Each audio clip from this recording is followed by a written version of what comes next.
Good morning po sa bawat isa na narito. So, salamat po sa Lord dahil tayo ay muli nagkakatipon. So, may I request everyone to please stand. Samahan niyo po ako sa pagbabasa ng salita ng Diyos.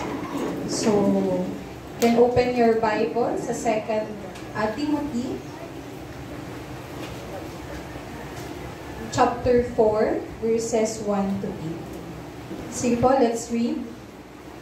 I charge you in the presence of God and of Christ Jesus, who is to judge the living and the dead. And by His appearing and His kingdom, preach the word, be ready in season and out of season, reprove, rebuke, and exhort with complete patience and teaching. For the time is coming when people will not endure sound teaching, but having itching ears, they will accumulate for themselves teachers to suit their own passions, and will turn away from listening to the truth and wander off into myths. As for you, always be sober-minded, endure suffering, do the work of an evangelist, fulfill your ministry.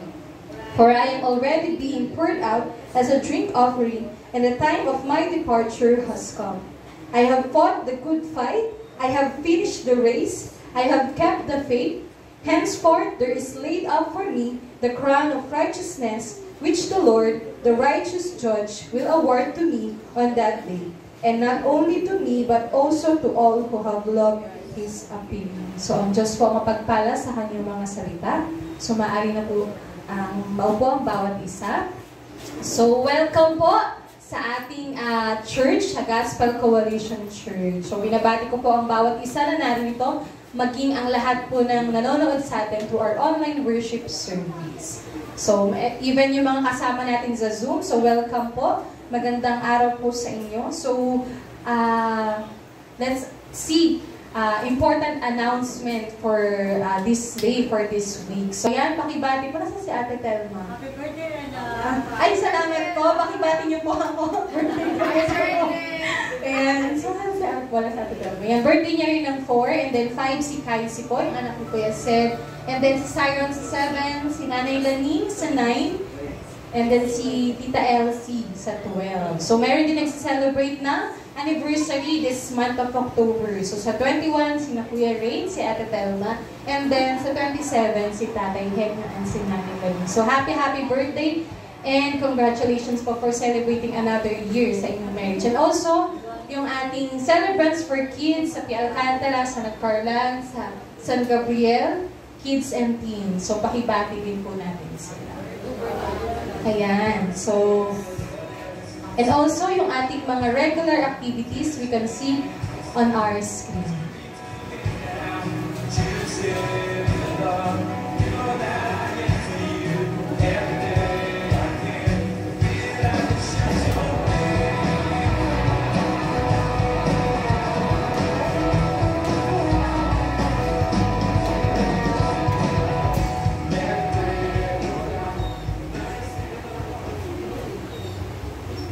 So tayo po ngayon ay dadako na sa another part of our worship service, or our worship to the Lord. So this is important, our tithes and offering. So sige po, I will share a verse from the Bible, which is from Deuteronomy chapter 14, verses 22 to 23. So basahin ko lang po. Sabi po dyan, you shall tithe all the yield of your seed that comes from the field year by year.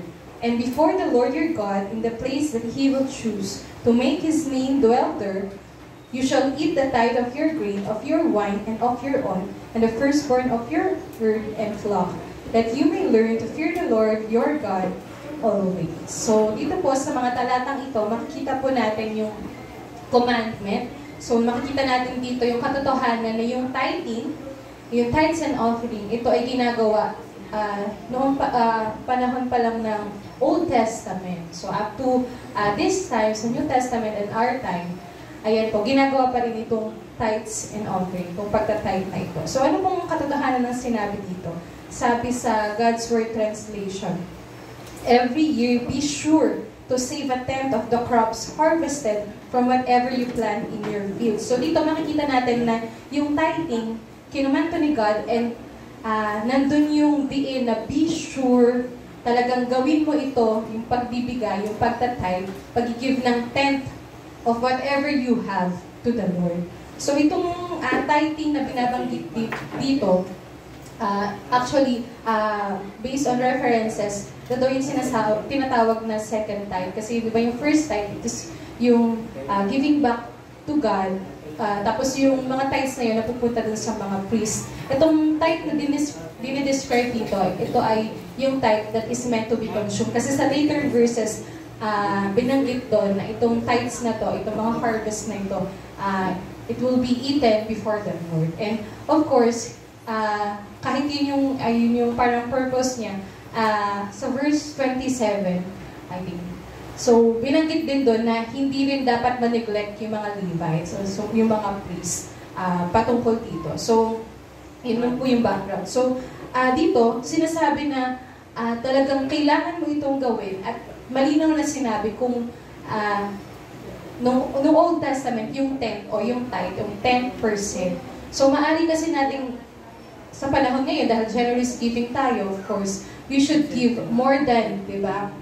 At we should give according to the generosity of our heart. Pero, huwag nating kaligtaan talaga yung pinapractice natin, that is 10% na of whatever God has given to us. Yung mga income natin, anumang way tayo binibless ng Lord, tayo man ay student, kasi excuse natin, student lang tayo, wala tayong nare-receive, diba? Wala tayong income pa kasi nag-aaral pa lang tayo. But whatever we have, na-receive natin, na blessing from God, we give 10% of it. And also, especially sa mga nag-work, sa mga business, no?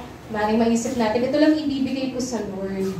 No? Kasi hindi naman, sinasabi, hindi nakatingin dun sa kung magkano yung ibinigay mo. Pero dito, malinaw, diba? Noon pa lang, pinapractice na ito. And up to this time, ay kinaman ng Lord ito na gawin natin. At isa pa, nakita dyan yung by their time, kasi annual nila ginagawa ito.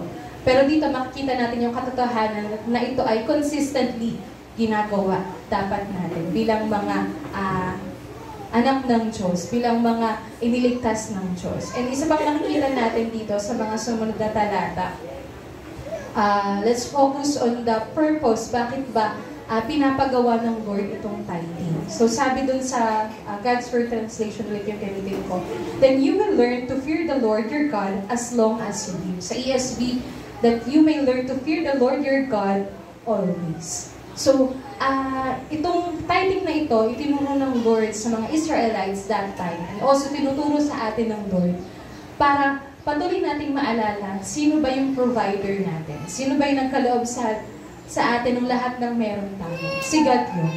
Yung Diyos na lumikha sa atin at nagbigay sa atin ng lahat ng bagay na ine-enjoy natin. So, kaya importante makita natin dito na tithing is really important sa buhay natin bilang mananampalataya.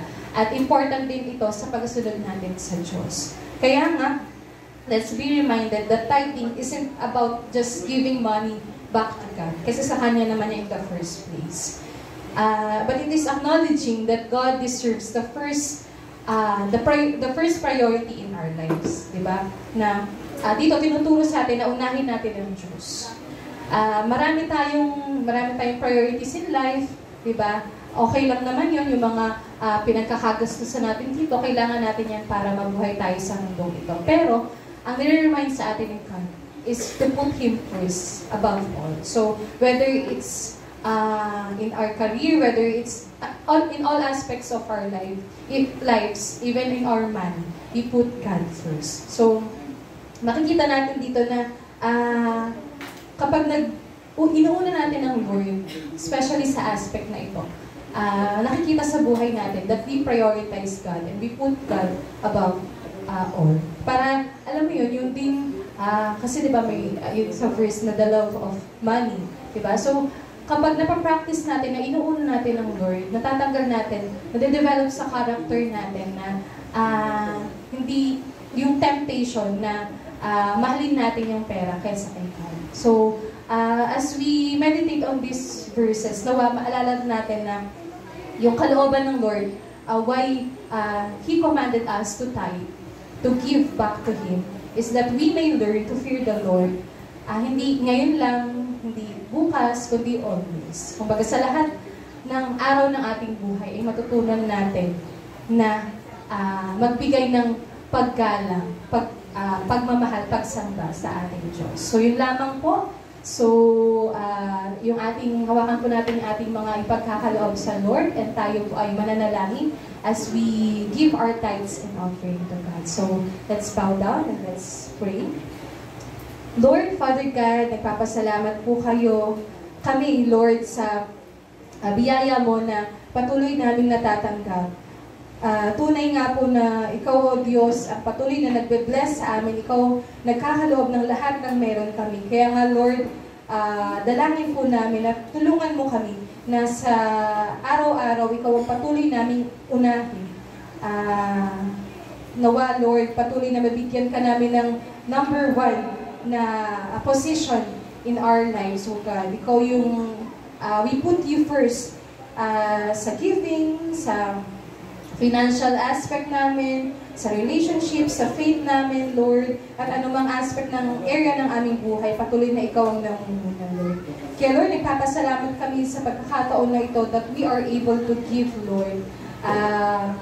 At salamat, Lord, dahil patuloy na pinagkakatiwalaan mo kami, Lord, na mga bagay na ito. For we are only stewards of your creations, Lord. Kaya nga po, dalangin namin at lahat ng pinagkakaloob mo sa aming blessing ay magamit po namin para mabigyan ka ng glory and honor. And also, as we give this money para po magamit sa loob ng aming iglesia, para mapalawak, Lord, yung gawain mo. Dito sa lupa, dalangin ko po na patuloy na gabayan mo po ang finance team ng church na ito upang ang lahat po ng funds, Lord, ay maialat sa mga important, sa mga urgent na pangangailangan ng aming iglesia. Patuloy na i-bless mo, Lord, ang heart, ang life ng bawat isa na ginagamit mo upang ang iglesyang ito ay mapanatili, Lord, yung mga pagtugon sa bawat pangangailangan. Alam namin Ikaw ang Diyos na hindi nagkukulang, kaya nga po, Lord, patuloy namin pinagkakatiwala sa iyo ang finances po ng aming iglesia. Maging ang buhay ng bawat isa na ginagamit mo to give, Lord. Maraming salamat, Lord, and we continue to glorify your name, we continue to honor your name. Ito po ang aming samot dalangin sa pangalan ni Jesus. Amen. Palakpakan nga po natin ang Lord. Ayan. So, tayo po ay maghanda na sa ating pag-aalay ng mga awitin para sa Lord.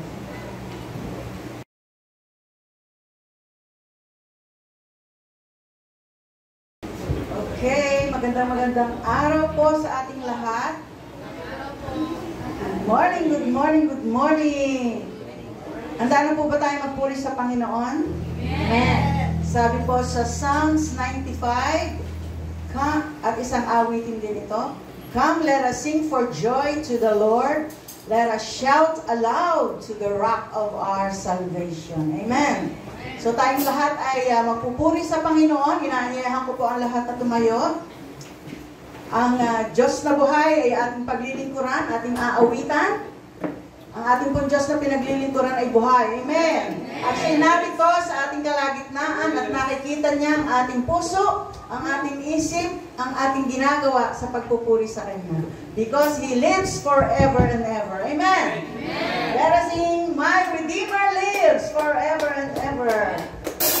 Woo! One.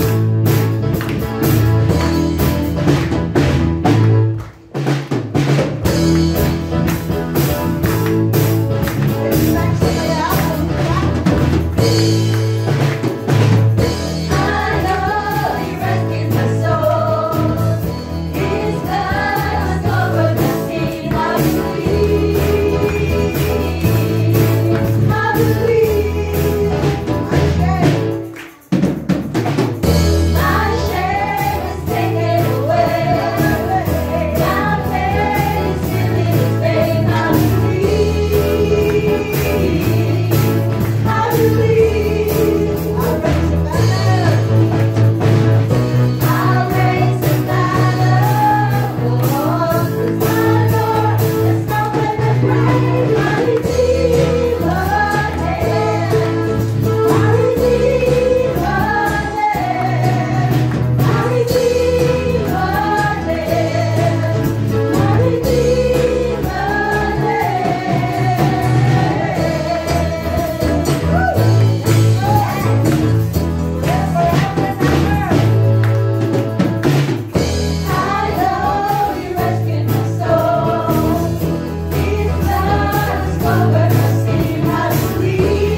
ating pinaglilingkuran ay buhay. Amen!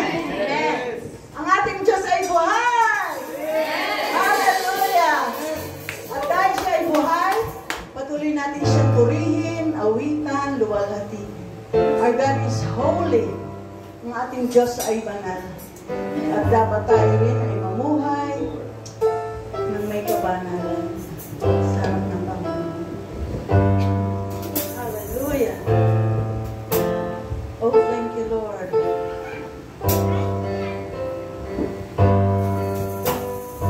Thank you, Jesus. We bless you. We magnify your name.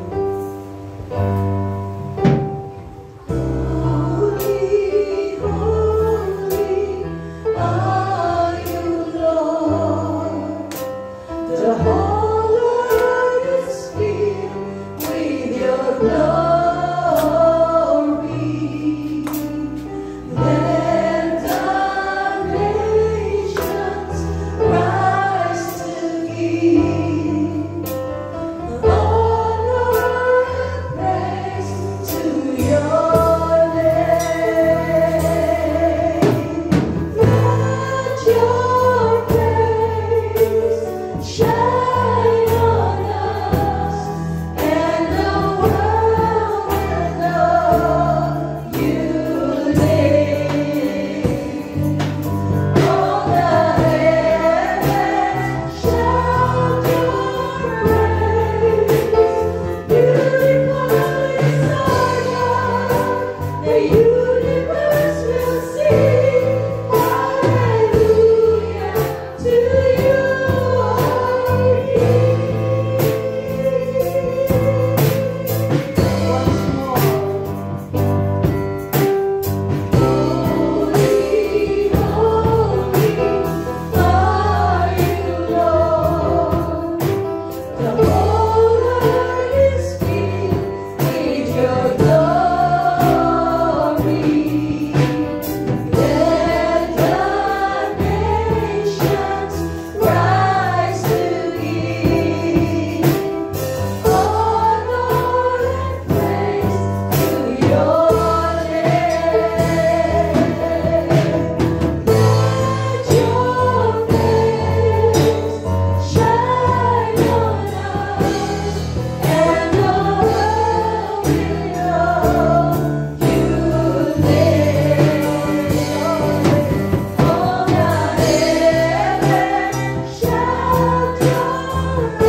Kayo po ay manalangin.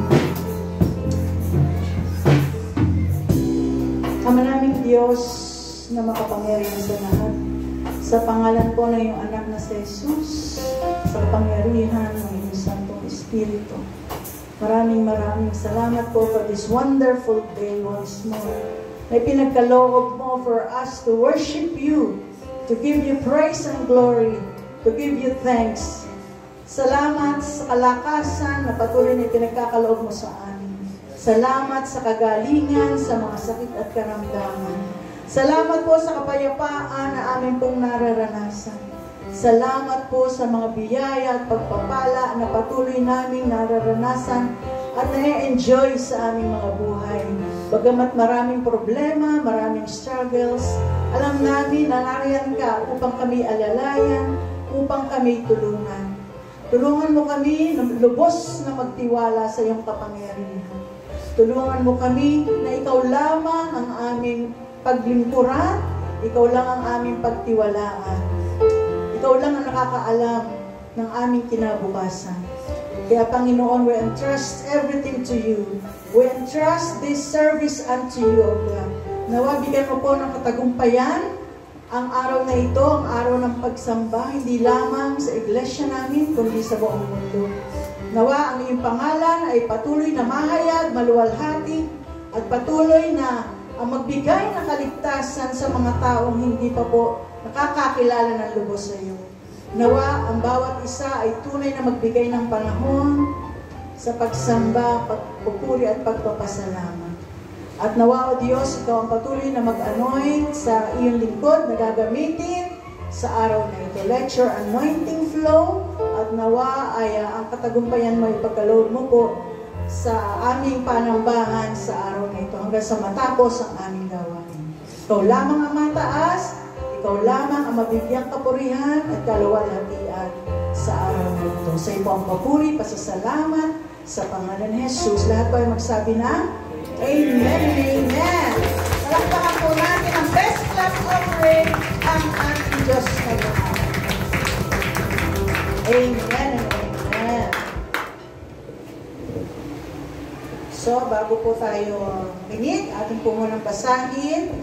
So, dahil ang ating pong verse na pag-aaralan ngayon ay ilan lang, sabay-sabay na lang po natin ito.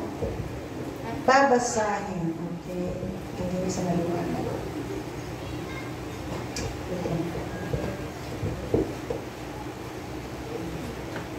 Colossians chapter 1 verses 4 to 8.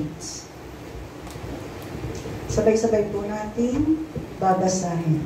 Let's start na po. Since you heard of your faith in Christ Jesus, and of the love that you have for all the saints, because of the hope laid up for you in heaven, of this you have heard before in the word of the truth, the gospel, which has come to you, as indeed in the whole world it is bearing fruit and increasing, as it also does among you, since the day you heard it and understood the grace of God in truth. Just as you learned it from Epaphras, our beloved fellow servant, he is a faithful minister of Christ on your behalf, and has made known to us your love in the Spirit. Pinagpala po ng Panginoon ang pagkabasa ng kanyang banal na salita. Pwede na po tayo maupo.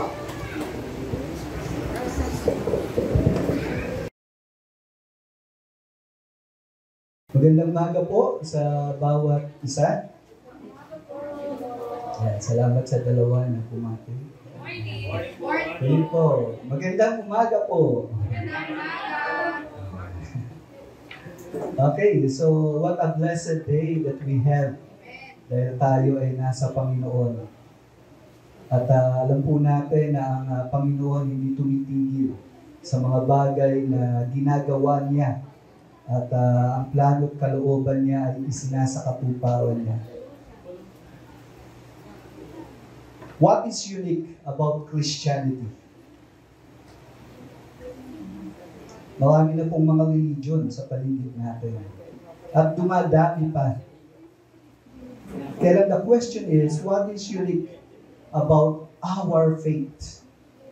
At marami po sa panahon natin ngayon na nagkiklaim na sila'y Christian. Pero Christian ba talaga sila? What is unique about Christianity? Dito po sa Colossians chapter 1 verses 1 to 8, we have a transformational message.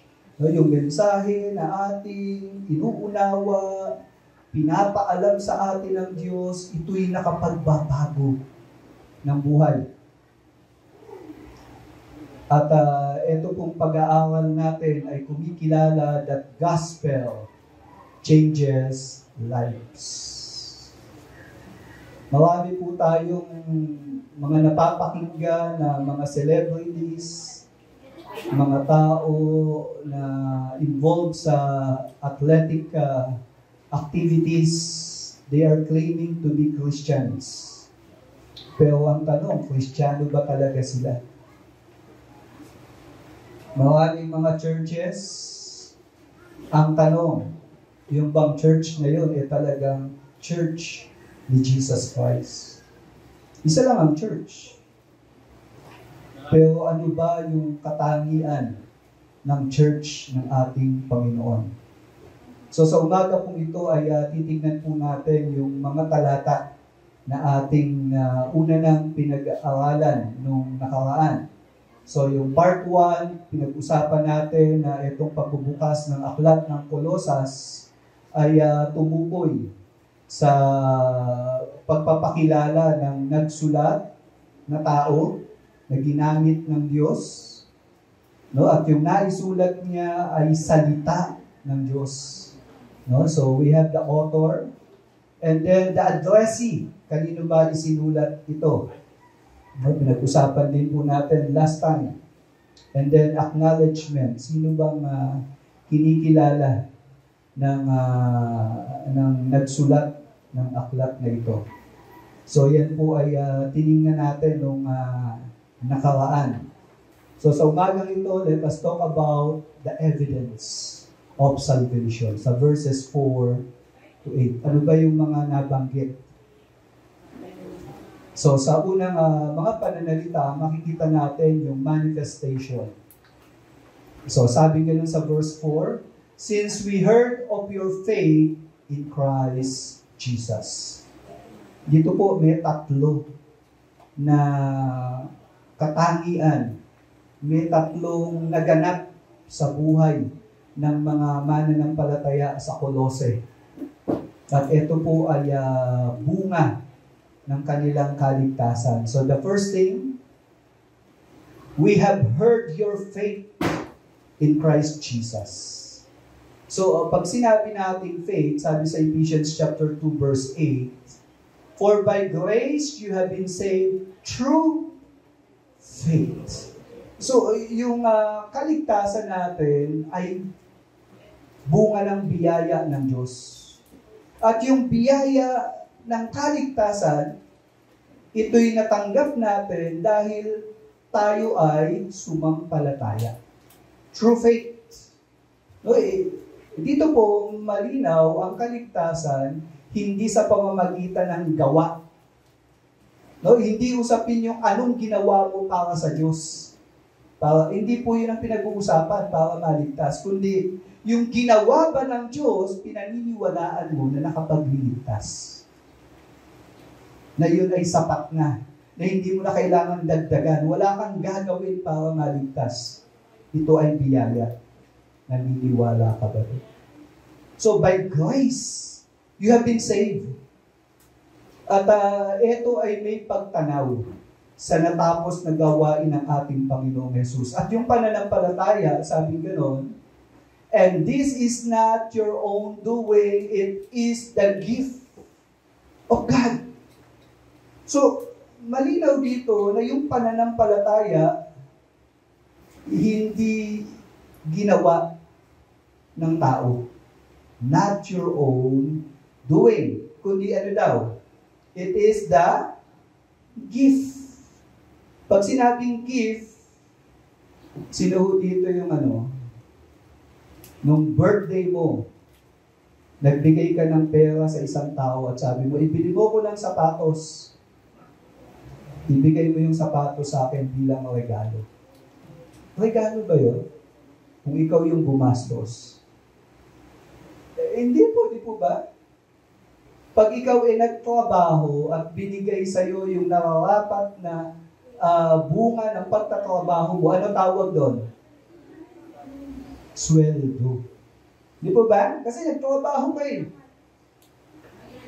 Kaya nga po, kung iniisip natin na ang kaligtasan eh, kung ano ang ginawa ko para sa Diyos, then, hindi biyaya yun. Yun ay bayad sa'yo. Ang biyaya, it is not your own doing, it is the gift of God. Anong magandang bagay sa gift? Ang magandang bagay sa gift, wala kang ginawa, pero tinanggap mo.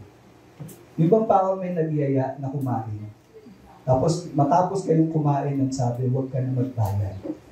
Di ba? Ang sarap kumain ng gano'n, hindi ka nagbabayad. Gift. Pero huwag naman palagi, huwag masama eh. Yun po ang pananampalataya natin. It is a gift of God. Makikita rin natin dito na yung pananampalatayang ito may bunga. Kung totoo yung faith mo, ito yung gagawin mo para sa Panginoon. O take note dahil may faith, ito na yung gagawin niya. Okay? So hindi niya ito ginagawa para tanggapin siya ng Diyos, kundi nagagawa niya ito kasi meron siyang faith. Una si Noah. Sabi ganon, Hebrews 11 verse 7, by faith, Noah, in reverent fear, constructed an ark for the saving of his household. Isipin niyo po yung lalaki na gumawa ng barko sa ibabaw ng bundok na hindi pa nila nakita yung baha. At sabi po ng ibang scholars, maski yung ulan, hindi pa nagaganap ng panahon na yun. Gumawa siya ng barko. Ikaw ba gagawa ka ng barko sa ibabaw ng bundok na hindi mo pa nga nakita kung ano yung baha at yung ulan? Pero inutusan siya ng Diyos. Gumawa siya. Baka kung ganito yan dadating si Jesus muli. Naniniwala ka ba? Naghahanda ka ba? Parang gano'n, di pa dumadating yung ulan, wala pa siya nakikitang baha. Pero sabi ng Diyos, gumawa ka ng alko, gumawa siya. At siya gumawa kasi meron siyang faith. Hebrews 11 verse 8, by faith, Abraham obeyed. He went out not knowing where he was going. Si Abraham naman, mayaman.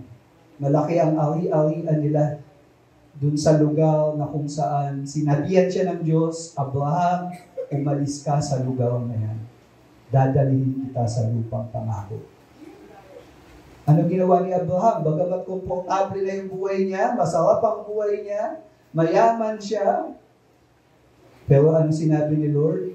Umalis ka dyan. Ano ginawa ni Abraham? Umalis siya. Kaya po hanggang ngayon si Abraham kinikilala ng mga Kristiyano, ng Islam. Bakit? Dahil sa kanyang ginawang pagsunod sa Diyos. At bakit nakayanan niyang sumunod sa Diyos? Kasi anong meron siya? Faith. Isa pa, si Abraham. Hebrews 11 verse 17, by faith, Abraham, when he was tested, offered up Isaac. Kung ikaw, isa lang yung anak mo, at may pangako ang Diyos na sa pamamagitan mo, dadami ang lahi na lilikhain ng Diyos. Isa lang anak mo. Iaalay mo ba yung anak mo upang patayin sa harapan ng Diyos? Ganun ang request ni God, ni Yahweh kay Abraham. Anong ginawa ni Abraham? Nagreklamo ba siya? Lord, isa na nga lang tong anak ko. Paano matutupad yung pangako mo? Hindi po ba? Minsan ganun tayo mag-isip Lord, bakit kukunin mo? Hindi ba plano mo ganito? Yun po yung faith. Matalang natin, hindi naman pinahintulot ng Diyos na mamatay yung kaisa-isa niyang anak. Hindi siya pinabayaan ng Diyos. Bakit? Lumakad siya sa pananampalataya. Sa James chapter 2 verse 17, ano yung sabi sa atin diyan? So also faith, if it does not have works, is dead being by itself. So malinaw dito na isang tao, kung sinasabi niyang meron siyang faith, meron itong manifestation sa pamumuhay niya. Tanong, ito, tingnan niyo po yung sarili niyo, meron ka ba talagang faith kay Jesus Christ? Pagka nagpe-pray ba tayo dito, tumatahimik ka? Really? Iniisip mo na sa harapan kami ng Panginoon. Pag umaawit ba tayo dito, talaga bang umaawit ka ng buong sigla at yung bawat salita na binabanggit sa awitin, talagang naniniwala ka, yes Lord, my Redeemer lives. Naniniwala ka ba talaga doon sa kino-confess natin? Kapatid, that is faith. Kaya nga po, we cannot please God without faith. Hindi ka pwedeng lumapit sa Diyos nang walang faith. Hindi mo maintindihan ang paglikha kung walang faith. Because God created things we see out of nothing. Yung mga bagay na nakikita natin, nilikha yan sa pamamagitan ng wala. Sa pamamagitan ng salita ng Diyos na likha ang mga bagay. Paano mo tatanggapin yun? Faith. Pangalawa, ano pang nakita dito na manifestation ng kanilang kaligtasan? And of the love that you have for all the saints. Again, isang palatandaan na ikaw ay niligtas ng Diyos. At ikaw ay nasa proseso na iniligtas ng Diyos. Ito yung pangalawa. Love. Pagmamahal kanino? Sa mga saints. Sino yung saints? Mga mananampalataya. Tanong, mahal mo ba yung kapatid mo sa pananampalataya? O wala kang pakialam sa kanila? Iniisip mo lang sarili mo. Pwede rin namang pamilya mo, iniisip mo, that's good. Pero isang manifestation ng totoong iniligtas ni Lord, mahal niya yung mga tao na iniligtas din ng Panginoon. Dahil alam niya na yung mga tao iniligtas ng Panginoon, minahal din sila ng Panginoon. Love to brethren. Sa Romans chapter 5 verse 5, ito po yung nabanggit. Saan ba galing itong pag-ibig na to? Sabing ganon, God's love has been poured into our hearts through the Holy Spirit who has been given to us. So saan galing yung love na yon? Ito ay inilagay ng Holy Spirit. So the moment na tanggapin natin yung Holy Spirit, kasama noon yung pagkaunawa na mahal ako ng Diyos. At dahil mahal ka ng Panginoon, yung mga minamahal ni Lord, mamahalin mo din. Hindi mo pwedeng sabihin mahal mo ang Panginoon, pero yung mahal ni Lord, hindi mo mahal. Hindi po ba? Sa John chapter 13, verse 34 and 35, sabi gano'n, anong commandment I give to you that you love one another? Just as I have loved you, you also are to love one another. Pansinin nyo, ito yung utos ni Jesus. Ano yung utos ni Jesus? Love one another. At ano pa sabi? By this all people will know that you are my disciples. Paano malalaman ng mga tao na tayo yung totoong alagad ni Jesus? Ano yung palatandaan? Tingnan nyo nga po yung katabi nyo. Kaya mo bang mahalin yung katabi? Nakikita mo ito, baka pag nakikita mo yan sa bahay, hindi ka komportable. Pero hindi. Love. Ano pa sabi? If you have love for one another. Again, malinaw dito eh. Malalaman nila na totoo na tayo sa Panginoon kung masesense nila yung pag-ibig ng Diyos. Ipinadadama natin sa bawat isa. Tandaan niyo po, hindi mo pwedeng sabihin sa tao na mahal mo siya at wala kang ginagawa. Tama? Love is an action word.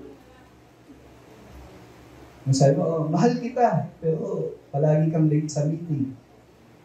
Mahal kita, pero hindi mo naaalala yung mga special na okasyon sa kanya. Mahal kita, pero pag nagkamali siya, galit na galit ka. Halos itakwil. Hindi ka makapagpatawad. Love is an action word. So, yung pa, yung isa na nabalitaan sa church ng Colossae. No? They have love sa mga saints. Pangatlo, ito yung dahilan bakit sila nananampalataya sa Panginoon at nagmamahal sa kapatid. Sabi sa verse 5, because of the hope laid up for you in heaven. Alam niyo po, mahirap manampalataya kung nawawalan ka ng pag-asa. Mahirap magmahal kung hindi mo natatanaw yung magandang bukas at nagiging malabo na sa iyo yung mga bagay na darating. Ang isang taong nawalan ng pag-asa, maski inuubo lang, mamamatay. No, alam niyo po, sa COVID, ang isa po sa observation nila, maraming namatay sa COVID, hindi dahil sa sakit kundi nawalan ng pag-asa. Pero ang isang tao, maski malala ang kondisyon, maski may cancer pa siya, pero kung hindi siya nawawalan ng pag-asa, alam niyo, lalaban sa buhay. At marami nagsusurvive. Kasi mayroong hope. At ang mananampalataya, hindi nawawala sa kanya yung pagtanaw sa mga bagay na gagawin ng Diyos at ginagawa ng Diyos. Hope. Sabi sa aklat ng Efeso chapter 1 verse 18 to 20, I ask that your minds may be open to see His light. Dito po sa talatang ito, nananalangin si Apostle Paul. At ang prayer niya, liwanagan yung mga mananampalataya. Yung pong pag-asa na galing sa Diyos, mangyayari lang yan kapag kumilos ang Diyos sa buhay natin. Pag nawanasan natin yung totoong kaligtasan, liliwanagan niya rin yung isip natin sa mga katotohanan galing sa Kanya. At dito ang prayer ni Paul, buksan ng Panginoon ang kanilang isip so that you will know what is the hope to which He has called you. Grabe, no? Pinagpipray pala yun.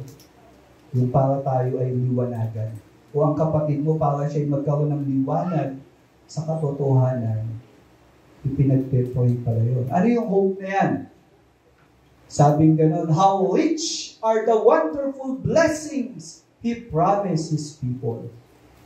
Grabe. Mayroong mga blessing na hinanda ang Diyos. Kaya lang yung mga blessing na to, kung ikaw ay nadidiliman, iba na kakapitan. Kaya nga dito ang prayer ni Paul, yung wonderful blessing from God, makita nila. And how very great is His power at work in us who believe, which He used when He raised Christ from death. Isa pang pangyayari kung bakit tayo mayroong buhay na pag-asa. Kasi po, yung kapangyarihan na bumuhay kay Jesus mula sa kamatayan, yung kapangyarihan na yon, ito po yung taglay ng totoong mananampalataya. Ganon ka-powerful yun. Bumubuhay ng patay. At yung bumuhay sa Panginoong Jesus mula sa kamatayan, yung kapangyarihan na yon, ito po yung kaparehas na kapangyarihan na kumikilos sa isang mananampalataya. Isipin niyo po yun, kung ganun katindi yung power, ang cellphone po nalolobat. Di po ba? Pero yung lobat na yan, pag kinabit mo sa ano tawag doon? Yung power bank. No, yung kapangyarihan ng power bank, nililipat niya dun sa lobat na cellphone. Di ba? Lumalakas din siya. Iisipin niyo yan mga kapatid, yung kapangyarihan ng Diyos na bumuhay kay Jesus nasa iyo. Imposible hindi ka magbago eh. Amen? Imposible hindi mo mapagtagumpayan yung kasalanan.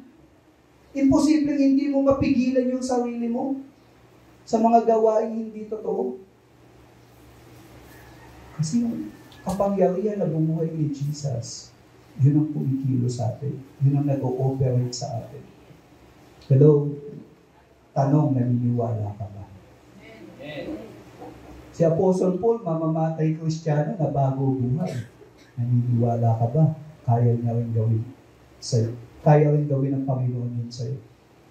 Amen? Maraming mga tao ang very evident yung pagbabago sa buhay nila. Kung ginawa yun ng Panginoon sa kanila, iniisip mo ba hindi kayang gawin ng Diyos yan sa'yo? Hello? Same power.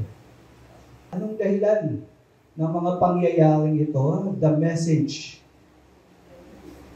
Ito yung gospel proclamation. Of this you have heard before. In the word of the truth, the gospel. So, saan galing? Yung pag-asa na yun na meron sila? The word of truth, the gospel. Narinig nila. Kaya nga po ang pananampalataya nanggagaling sa pakikinig. Saan? Sa gospel. At yung gospel ay truth. Ano ba yung totoo? Ang daming reliyon, di po ba? Ano yung totoo? Dito malinaw, ang totoo ay yung gospel. So yung katotohanan, hindi mo malalaman kung hindi ka makikinig sa salita ng Diyos. Alam niyo po ba, pwedeng nakaupo ka ngayon, pero iba iniisip mo. Kaya hindi mo marinig na kinakausap ka na pala ng Diyos. Kaya hindi ka magbe-benefit sa napapakinggan mo ngayon kasi iniisip mo, ano bang ulam ko mamaya? Pupunta pa ako kay ganito, bibili pa. Kapag occupied yung mind mo, aantukin ka eh. Di po ba? Ang sikreto, para hindi ka antukin, gawin mong aktibo yung isip mo sa mga napapakinggan mo. Amen? At nagbe-benefit ka pa kasi salita ng Diyos ang pinag-uusapan natin.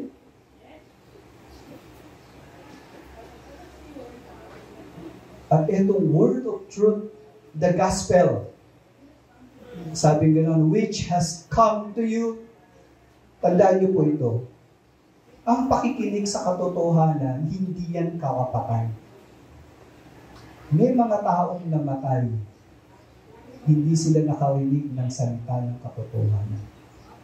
Kaya nga po, yung nakakarinig ka ng salita ng katotohanan, privilege yan. Pribilehiyo yan. Nung kinasal yung kapatid natin, hindi lahat in-invite. Hindi lang. Ganun din po ang pakikinig o pagkakarinig sa mabuting balita. Hindi po yung karapatan ng lahat ng tao. Yan po ay pribilehiyo na binibigay ng Diyos. Amen? Kaya nga po may nagtanong sa akin, nung estudyante pa po ako, may nagtanong sa akin, paano na lang yung mga tao na nasa bundok na hindi nakarinig ng mabuting balita? Alam niyo po, nakakalungkot. Ang tamang sagot pala doon, nakakalungkot yung kalagayan nila. Pero may pawaan ng Diyos para abutin sila. Pero ikaw, nakausap ko ngayon, ito na yung tamang panahon sa'yo. Kung iisipin mo yung tao sa bundok, baka kaya ka pala nakakarinig ngayon kasi ito yung panahon na binibigay ng Panginoon sa'yo. Kaya nga po, which has come to you, sabi sa mga taga-Kolose, dumating sa inyo, privilege yan. Hindi lahat nakakarinig yan. Sa Acts chapter 6 verse 7, tingnan niyo po, ito yung nangyari. And the word of God continued to increase, and the number of the disciples multiplied greatly in Jerusalem. And great many of the priests became obedient to the faith. Grabe, maski priests. No, pare, mga Hudyo yan. Mga stricto sa batas na ni Moises yan. Pero ganun pa man, nung narinig nila yung word of God, tumanima sila. Alam niyo po ba yung gospel? Maski sa Islam nation, mayroong mga taong nakakarinig nito at maraming mga Muslim, mga mutawa pa, mga priest ng kanilang relihiyon, lumalapit kay Jesus. Mga Buddhist na nung nakarinig ng gospel, lumapit sa Panginoon. Even priests, Roman Catholic priests. At ganun po nangyayari nung naipalaganap ang mabuting balita. Sa Acts 19 verse 9 to 10, sabi ganon, took the disciples with him, reasoning daily in the hall of Tyrannus. This continued for 2 years. So si Apostle Paul nagkaroon ng eskwelahan. For 2 years, nag-aaral yung mga estudyante niya at tingnan niyo yung naging epekto. So that all the residents of Asia heard the word of God, both Jews and Greeks. So, no? Makikita natin dito na yung nag-aaral ng word of God, humahayop. Nagpapalaganap ng salita ng Diyos. Kaya nga ano epekto? Yung buong Asia Minor. Ngayon po, yan po yung lugar ng Turkey. Yung lugar na yan, nakarinig ng word of God. At kasama dyan yung church sa Colossae. So, they were given the privilege to hear the gospel. At ngayon po, nakita natin yung transformation sa buhay nila. At sabi pang gano'n, as indeed in the whole world. Tandaan niyo po, ang plano ng Diyos, ang ebanghelyo, maipapalaganap sa buong mundo. Ano sabing gano'n? Sa Acts chapter 1 verse 8, ito yung plataforma ng plano ng Diyos.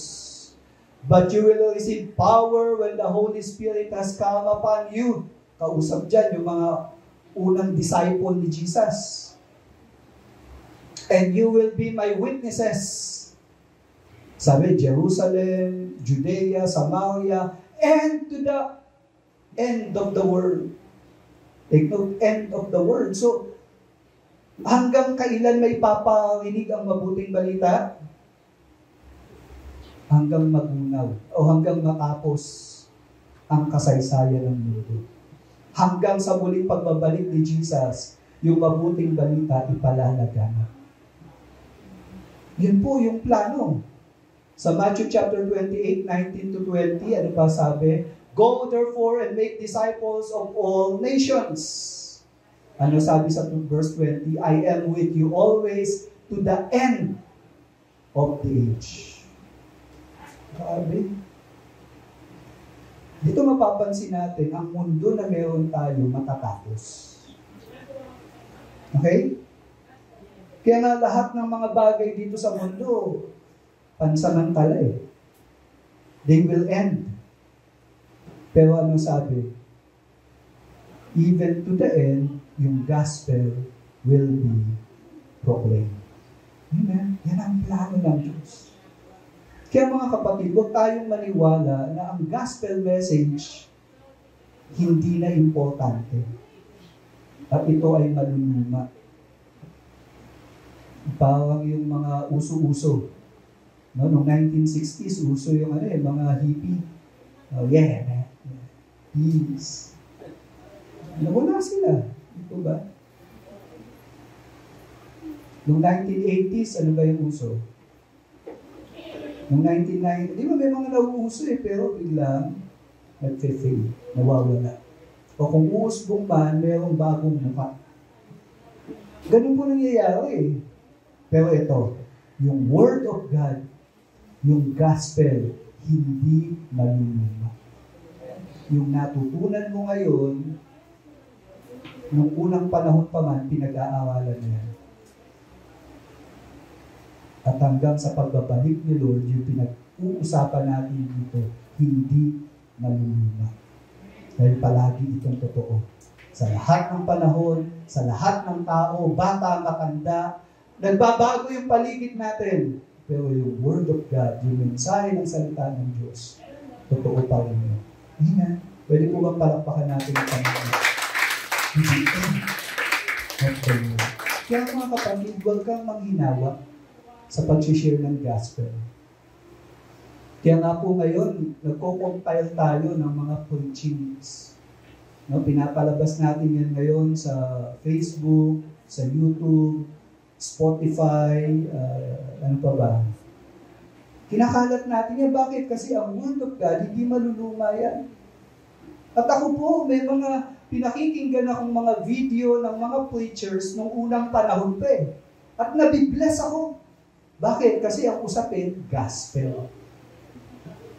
Amen? So kaya nga po itong Word of God na pinag-aawalan natin, hindi na po bago yan. Luma na yan, pero hindi maluluma. Kuha niyo po? Ito pong gospel na to, ano pa sabi? It is bearing fruit and increasing. Ito yung kaibahan dito sa gospel na to, nagbubunga.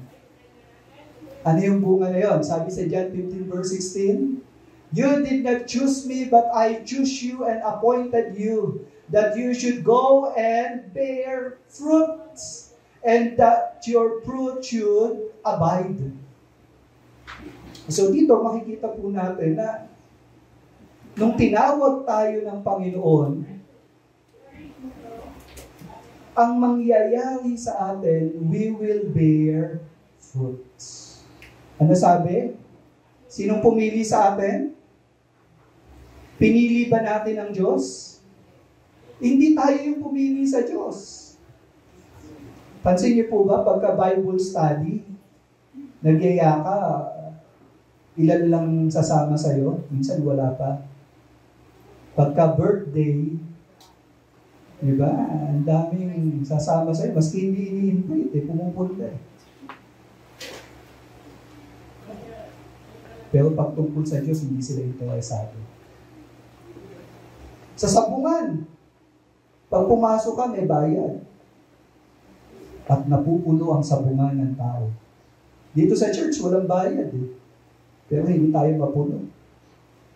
Bakit? Interest. Totoo ba yun?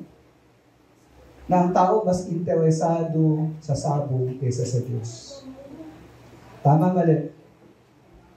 Mas interesado sa birthday party kaysa kay Lord. Totoo ba yun? Pero ang taong iniligtas ng Panginoon, mapapansin mo, nagbubunga.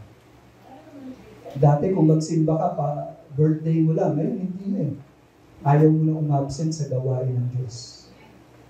Dati hindi ka nga nagbabasa ng Bible, pero ngayon talagang pag hindi ka nakapagbasa sa buong maghapon, parang ulan.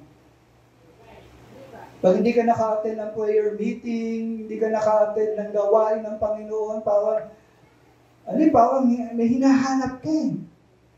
Alam niyo po ba yung ganyang kalagayan? It only means iniligtas ka na ni Lord. Hello? Pero kung wala kang interest sa mga bagay tungkol sa Diyos, baka hindi ka pa iniligtas niyo. Kaya ngayon pa lang mag-isip-isip ka na. Kasi yung pinili ng Panginoon, nagbubunga sila. At hindi mo ginagawa yan dahil may bakas.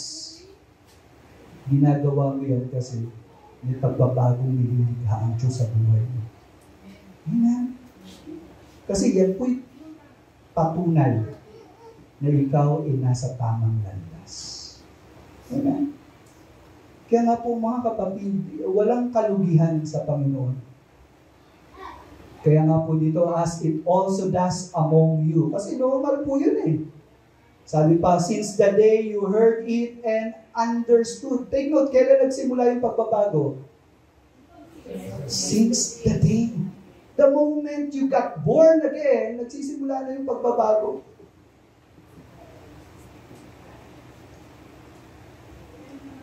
At ito'y nangyari because the grace of God increases. Biyaya pa rin niya. John chapter 8 verse 31 to 32, sabi ni Jesus, so Jesus said to the Jews who had believed Him. Take note mga nag-believe ito kay Jesus. Sa kabila lang ang mga Hudyo, galit kay Jesus. Di po ba yung mga Hudyo, yan yung nagplano para patayin si Jesus eh. Yung mga Hudyo, yan yung sumigaw, crucify Him! Pero merong mga tao, may mga Hudyo who believe in Him. At anong sabi ni Jesus sa mga Hudyo ito?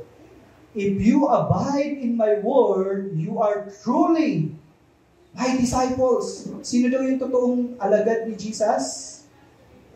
Nananatili sa salita ni Jesus. Amen?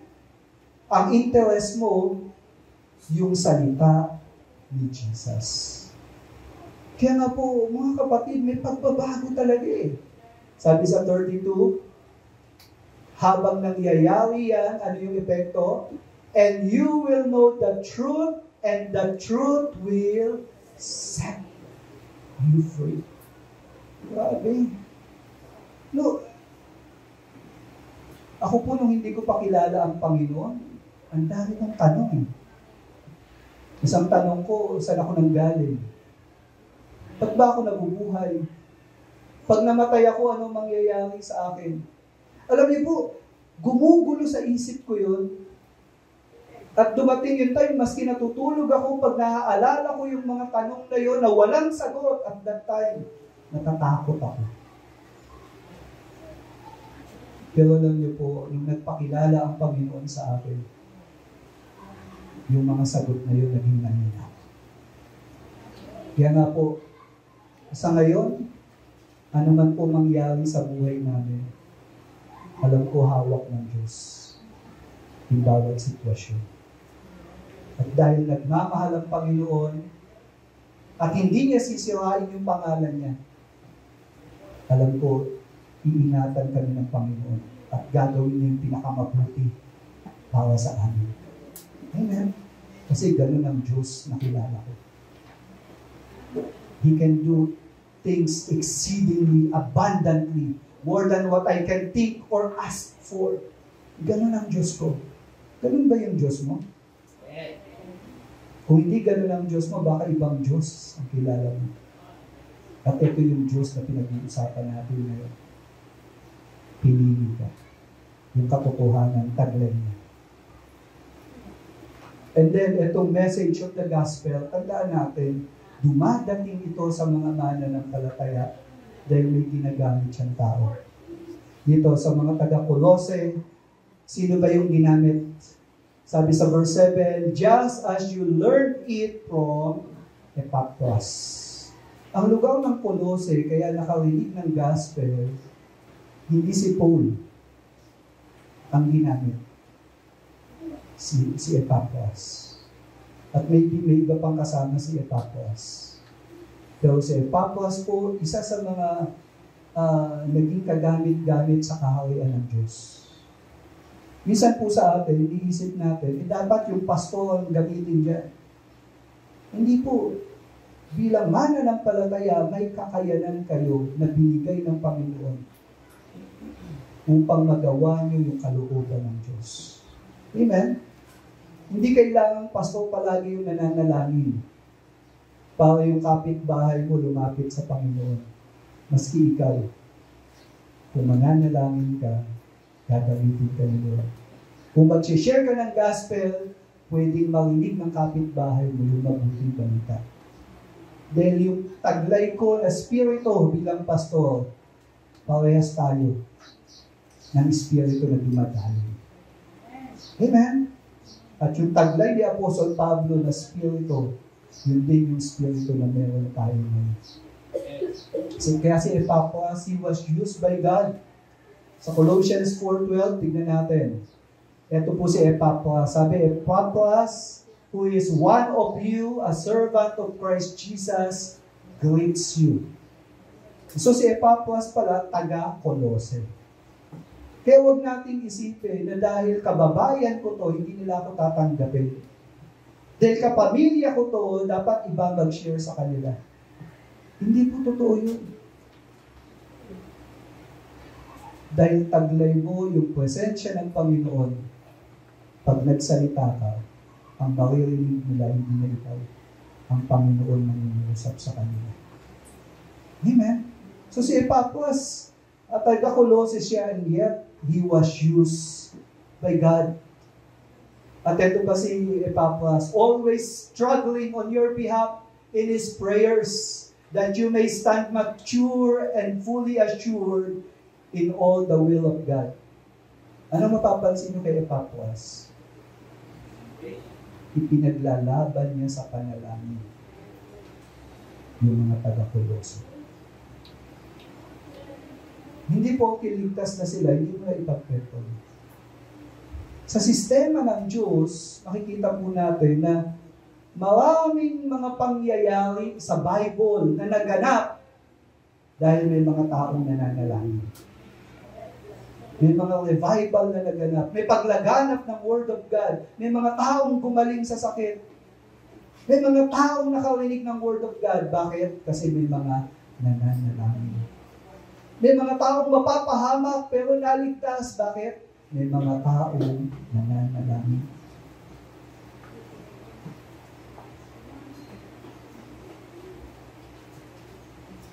Ang pangyayari ng kalooban ng Diyos.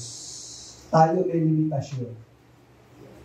Pero sa limitasyon natin, tandaan po natin, mayroong Diyos na kumikilos upang isagawa yung plano at kalooban niya.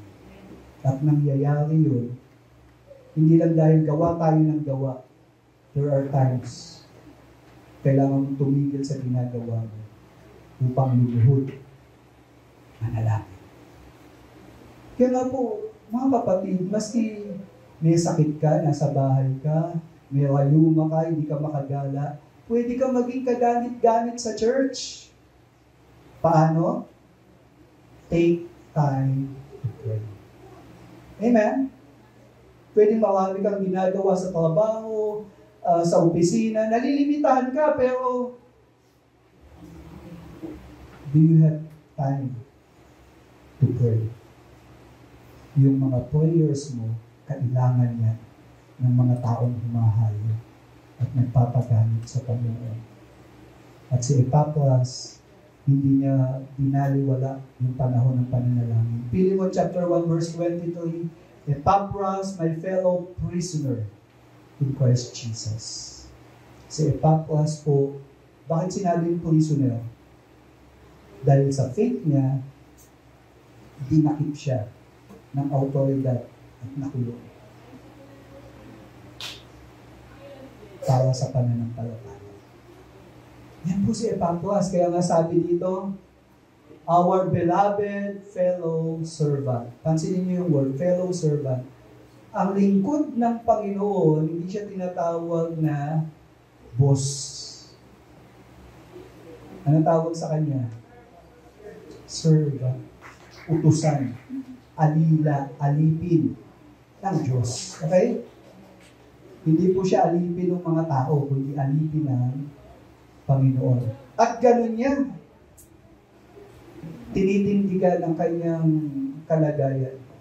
At ano pa sabi? He is a faithful minister of Christ on your behalf. At ito pa kalagayan ni Epapras. Matapat siya sa Panginoon. Ano ibig sabihin ng matapat?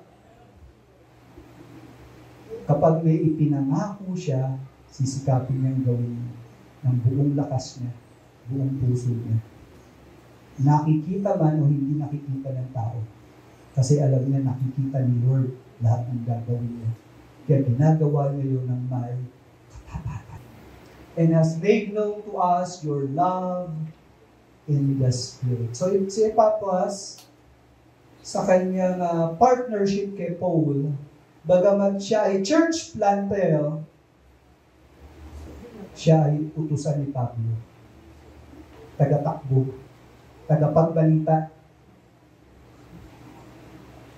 Hindi niya tinitingnan ng maliit yung ginagawa niya. Nakikita niya kailangan ito. Kaya yung nangyayari kay Apostle Paul noon, alam ni Paul, ibinabalita niya sa Colossus, and then yung nangyayari sa Colossus, ibinabalita niya kay Pablo, takbo siya ng takbo. Pero mahalaga yung ginagawa niya. Hindi man siya nangangaral ng Word of God. Pero grabe manalangin, di po ba? At ito'y ginagawa niya dahil meron siyang pag-ibig, bunga ng Espiritu Santo. Tandaan po natin, itong in the Spirit, ito po yung kalagayan ng mga mananampalataya. Sabi sa Romans chapter 8, verse 8 to 10, those who are in the flesh cannot please God. You, however, are not in the flesh, but in the Spirit, if in fact, the Spirit of God dwells in you. Yun pong in the flesh, ibig sabihin, ito yung hindi pa mananampalataya. At bilang mananampalataya, ano sabi? The Spirit of God dwells in you. Nananahan ang Holy Spirit. So the moment you got born again, yung buhay natin, pinananahanan na ng banal na Espiritu. Ano pa sabi? Anyone who does not have the Spirit of Christ does not belong to Him. Uy, mabigat po yan. Sabi, pag wala kang Holy Spirit, hindi ka kabilang kay Kristo. Hindi ka papasok sa langit. But if Christ is in you, although the body is dead because of sin, no, may struggle sa sin, the Spirit is life because of righteousness. So yung pagiging makasalanan, yan ay nilalabanan ng Holy Spirit upang magawa mo yung righteousness. So, kung wala ka pa kay Kristo, wala ang Holy Spirit, so yung kasalanan, alipin tayo. Okay? Pero kung ikaw ay na kay Kristo, yung kasalanan, pwede mong laluan, pwede mong labanan, pwede mong talikuan. Naniniwala ka ba doon? Kaya nga po mga kapatid, let us continue to live in the Spirit. So in summary, sa pag-aaral po natin, tandaan natin, ang pasimula ng pagbabagong buhay ay nagpasimula doon sa pagkaunawa sa Ebanghelyo na ito ay itinuro sa atin ng mga apostol. Yung author, yung human author. And then, ito po ay, mensaheng ito ay para sa mga iniligtas ng Panginoon. Kaya ang tawag sa kanila, faithful saints. And we know na ang pagbabago na ito, ang dapat nating papurihan at pasalamatan is none other than God, our Lord.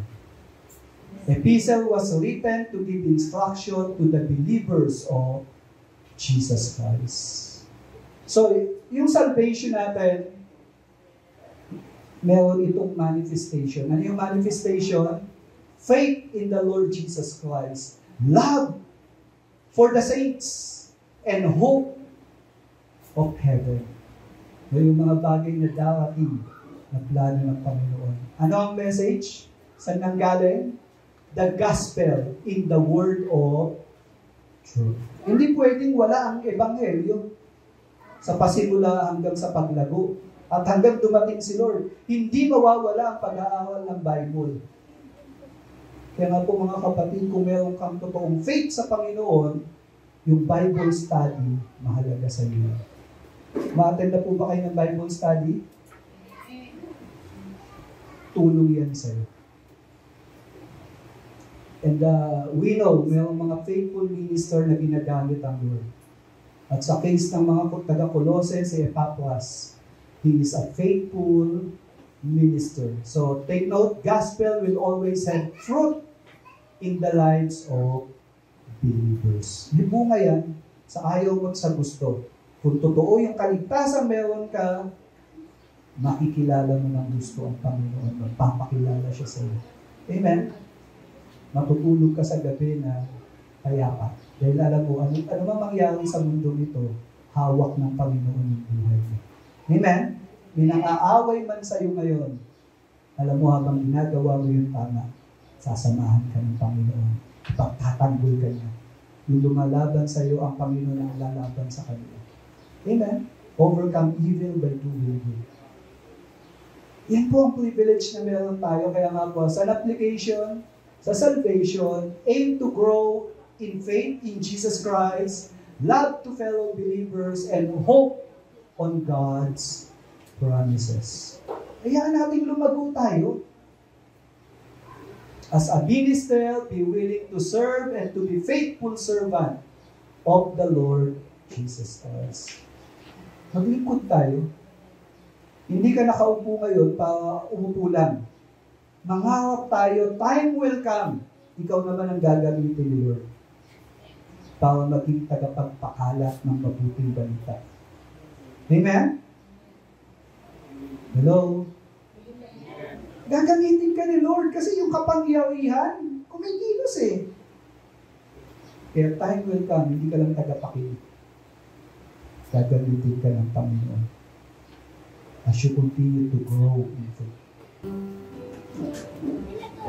Let us do understand we have a transformational message, the gospel that changes lives. Pag malaki po natin itong ginagawa ng Diyos sa buhay natin. Kaya nga po dito sa church, ang bida, hindi ako na nag-preach sa inyo o yung kumakanta. Ang bida po, ang magandang tandaan natin. Paglabas natin sa lugar na to, ang alalahanin natin yung ginagawa ng Panginoon. Kung sino ang Diyos. Ang magandang isipin natin, ano ang kalagayan mo sa harapan ng Diyos ngayon. At sa umaga po ito, aalalahanin po natin yung natapos na gawain ng Panginoon sa krus ng Kalbaryo. We will just bow down our heads as we close our eyes. Let us just worship the living God. Thank you for the cross, Lord. Thank you for the price you paid, bearing all my sin and shame. In love you came and gave amazing grace. Thank you for this love, Lord.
God for His cross.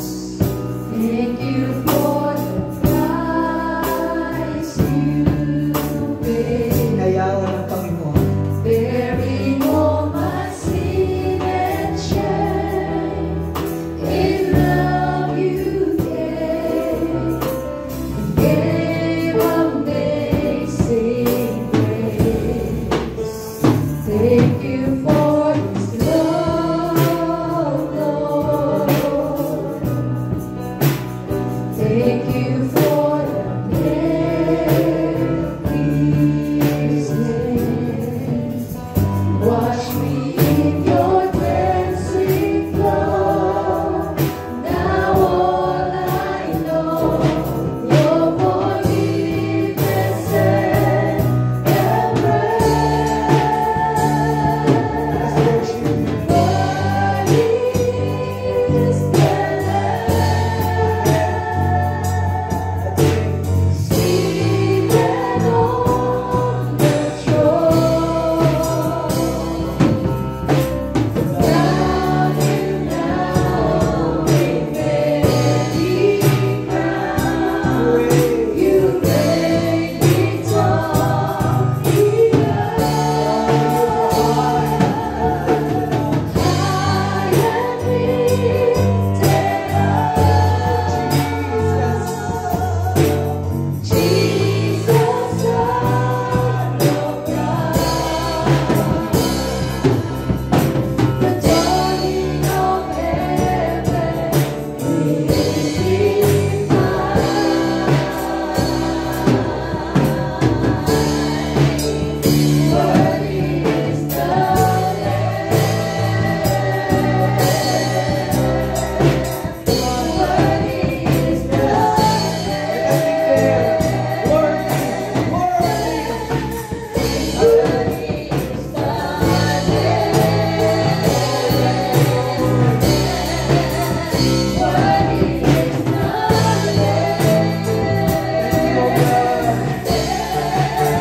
lifted up. Jesus, Son of God, the dawning of heaven is mine.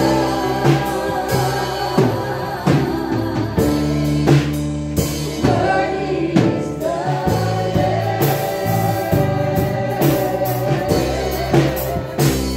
Worthy is the Lamb.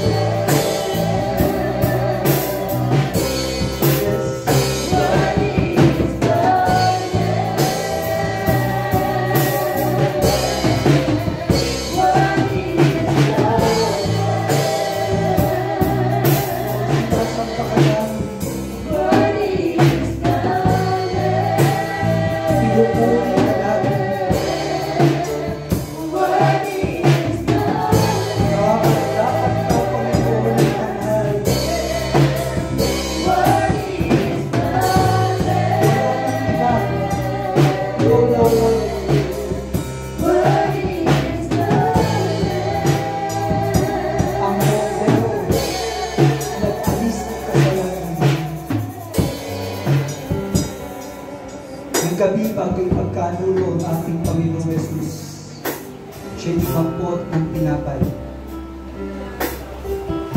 Sinabi niya sa kanyang mga alagad, ito ang aking katawan. And for all we know, yung katawan ng Panginoong Jesus, ito yung ibinigin sa krus. Ito yung tumanggap ng parusa na para sa mga makasalanan. yung parusang tinanggap ng Panginoong Yesus sa krus, kung tutusin, hindi siya karapat-dapat. Sapagkat wala siyang ginawang kasalanan. Kung mayroong dapat pausahan, kung nagkasala. Pero pinahintulot ng Diyos yung pangyayari niyo sapagkat siya ang kordero na maaaring mag-alis ng kasalanan natin sa Diyos. Siya ang pwedeng magbayad nito.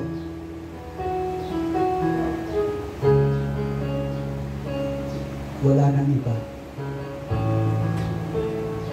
At nang gabi ding iyon, sa huling hapunan, kinuha ng Panginoong Yesus yung sao. Yung sao, ang wika ng Panginoon, this is my blood. The blood of the new covenant. Binuksan ng Panginoon ang isang bagong pakikipagkasundo sa Diyos. At itong kasunduan na to, this is between God and Jesus Christ.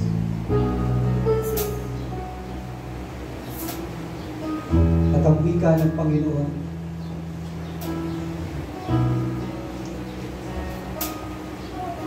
yung kanyang kamatayan ay magaganap.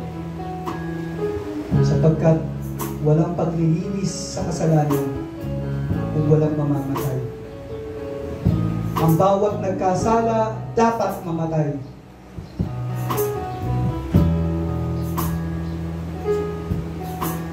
At ito ay nagbibigay ng katiyakan sa lahat ng sasampalataya.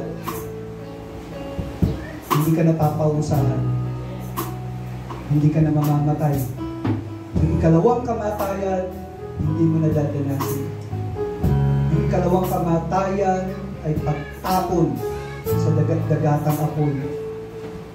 At hindi na ito dadanasin ng sumampalataya sa Panginoon Jesus. Kaya nga sa umagang ito, aalalahanin po natin yung ginawa ng Panginoong Jesus sa krus ng Kalbaryo. Ipapahayag natin yung pasasalamat natin dahil sa natapos na gawain. Ipapahayag din po natin na tayo ay bahagi ng katawan ng Panginoong Jesus. At ipapahayag din po natin yung pag-asa na nag-aantay tayo ngayon sa muling pagbabalik ng Panginoon. Sapagkat yung namatay sa krus ng Kalbaryo, makaraan ang 3 araw na buhay na muli. Nagpakita sa kanyang mga alagad for 40 days. Kita nila buhay si Jesus. And after that, umakyat sa langit. Pero sa pag-akyat niya sa langit, ang sabi niya sa mga alagad niya, babalik ako ulit. Hindi pa bumabalik ang Panginoon ngayon. Nag-aantay tayo.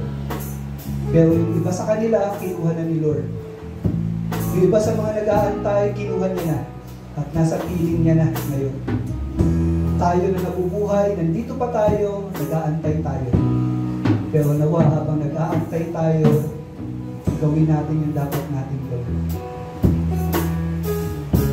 Magpasalamat po tayo sa Panginoon habang tayo nakikibahagi sa gawain ito. Sige po, I would like to request each and every one, kung kayo po ay nakahanda na kukuha ng tinapay at ng juice, pwede po kayong lumapit. Kaya po, sabay-sabay po natin nakakainin at iinumin ng Diyos. Ito ang tinapay ng buhay, kanin mo, makibahagi. Ito ang tinapay ng buhay,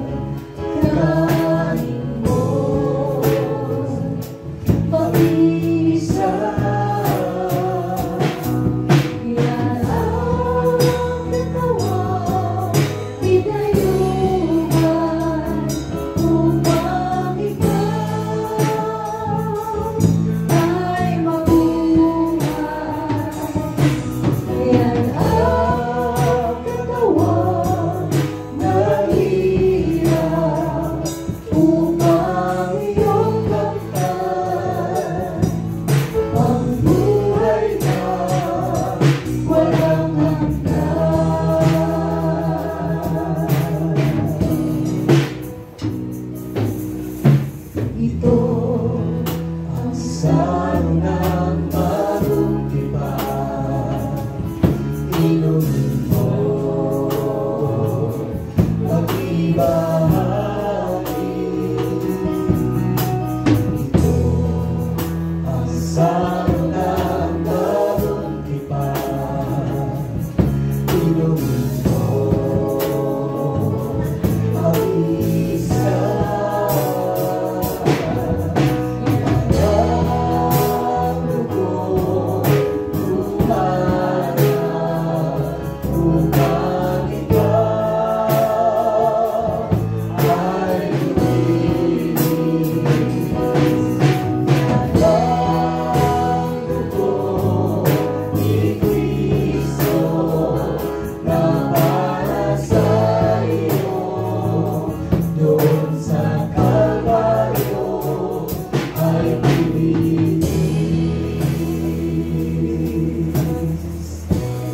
Taas po natin yung tinapay. Alalahanin po natin ang ginawa ng Panginoong Yesus sa krus ng Kalbaryo.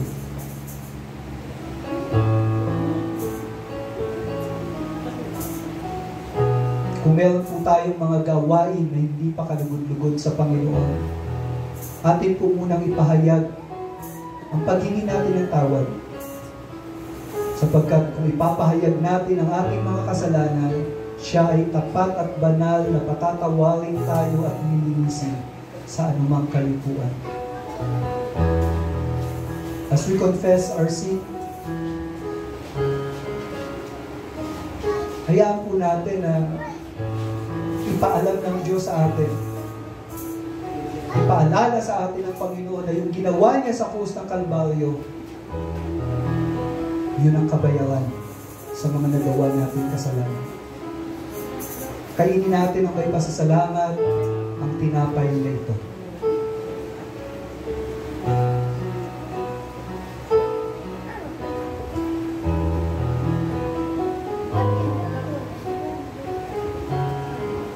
Hawakan po natin ang juice. Ang juice na ito ay simbolo ng dugo. At ang pagdanak ng dugo ay kapahayagan ng kamatayan.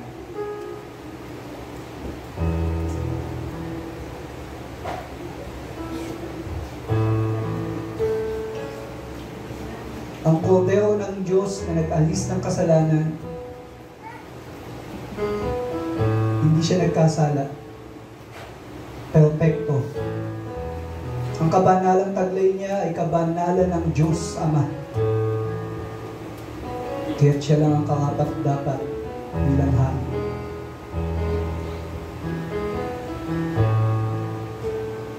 Siya ay namatay upang bayaran ang kasalanan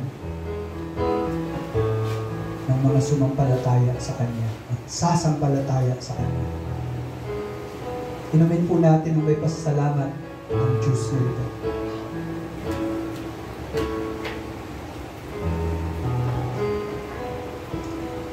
Manalangin po tayo. Amang banal na makapangyarihan sa lahat, salamat po sa ginawa mo na pagliligtas sa amin. Batid namin na kung hindi ka kumilos, wala kami magagawa. Hindi namin kayang bumalik sa iyo.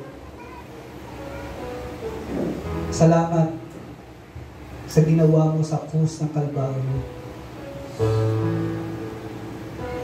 Ngunit alam namin hindi natapos doon ang iyong gawain. Sapagkat sa pag-akyat mo sa langit, sinugo mo ang banal na Espiritu. At ang iyong iglesia, your church, has the fullness of the Spirit. Kami na komunidad ng mga mananampalataya, batid namin, nataglay namin ang kapangyarihan na bumuhay sa iyo mula sa kamatayan.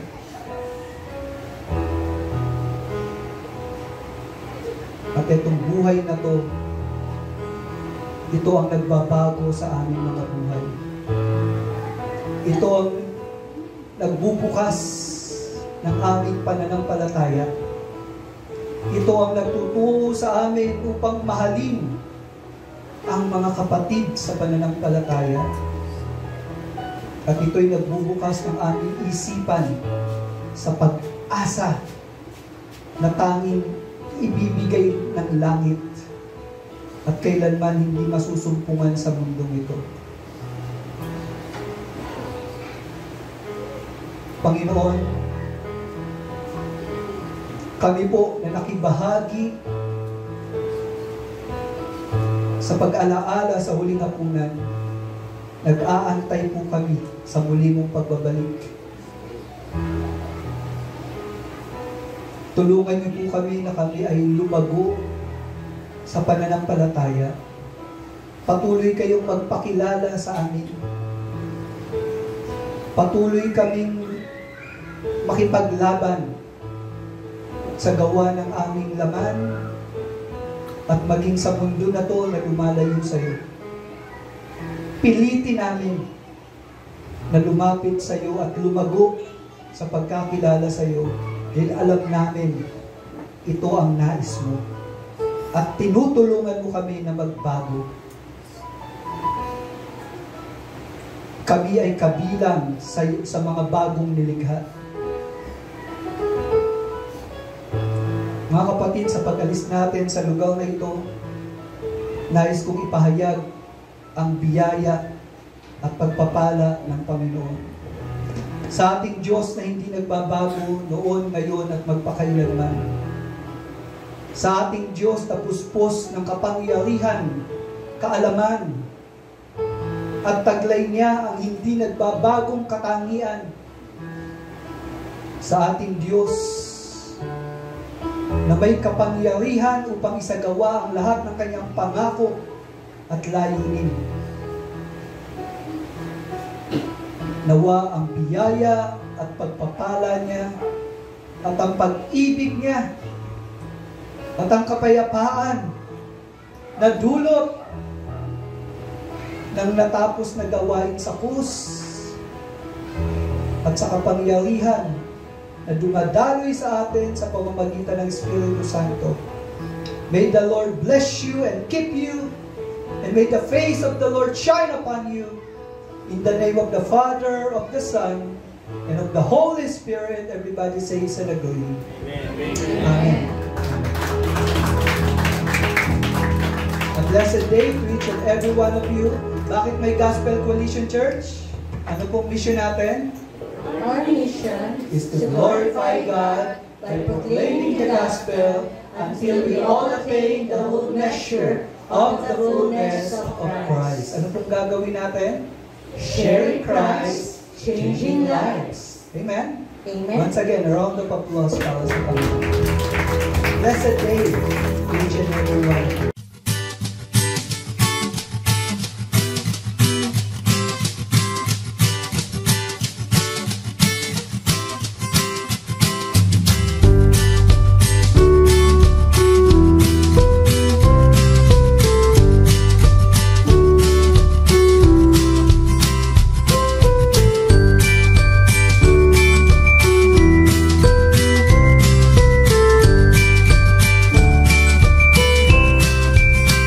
GCC, Gospel Coalition Church. Our mission is to glorify God by proclaiming the gospel until we all attain the whole measure of the fullness of Christ. Sharing Christ, changing lives.